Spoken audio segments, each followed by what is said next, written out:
జై శ్రీరామ్. 2022 నుంచి 2025 జూన్ వరకు మొత్తం 17 ప్రెడిక్షన్స్ అనేవి ప్రూవెన్ అయ్యాయి. ఆ 17 ప్రెడిక్షన్స్ అనేవి కింద డిస్క్రిప్షన్లో లింక్స్ ఇవ్వడం జరుగుతోంది.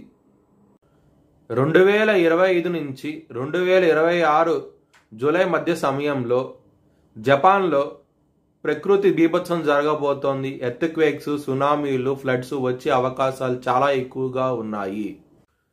వృషభ రాశికి అధిపతి శుక్రుడు. వృషభ రాశిలో కృత్తిక 2, 3, 4 పాదాలు, రోహిణి 4 పాదాలు, మృగశిర 1, 2 పాదాలు ఉంటాయి. ఈ నక్షత్రం వాళ్ళందరికీ నేను చెప్పే మాస ఫలితాలు వర్తిస్తాయి. ఈ మాసంలో లగ్నాధిపతి అయిన శుక్రుడు మొదటి స్థానంలో ఉంటారు. 25వ తారీఖు వరకు మీకు చాలా మంచి డెవలప్మెంట్స్ అంటూ ఉంటాయి. మ్యారేజ్ పరంగా కూడా ఇంప్రూవ్మెంట్స్ అంటూ కనబడతాయి. చాలా ఆనందంగా ఉంటారు.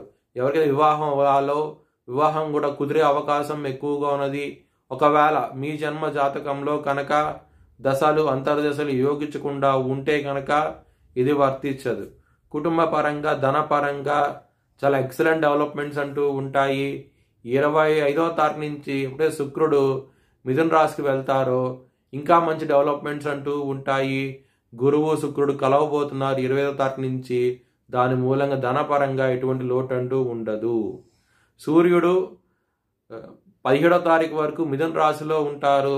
తదనంతరం ఆయన కర్కాటక రాశికి వెళ్తారు.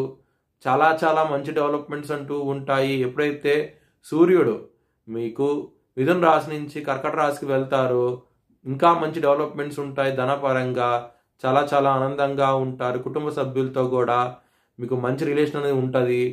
వాళ్ళ నుంచి ధనాయం కూడా రావడం జరుగుతుంది. చాలా ఆనందంగా ఉంటారు.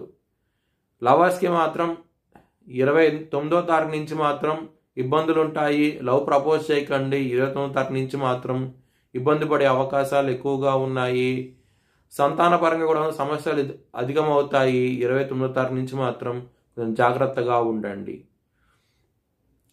కెరియర్ పరంగా ఎక్సలెంట్ డెవలప్మెంట్స్ అంటూ ఉంటాయి ఈ మాసంలో. కానీ ఒత్తిళ్ళు అనేవి ఎక్కువగా ఉంటాయి. కొంచెం జాగ్రత్తగా ఉండండి. ఎవరైనా సరే విదేశాలు వెళ్ళాలనుకుంటే కనుక ఈ సమయం అనేది చాలా అనుకూలంగా ఉన్నది. మీకు మంచి డెవలప్మెంట్స్ అనేవి వస్తాయి.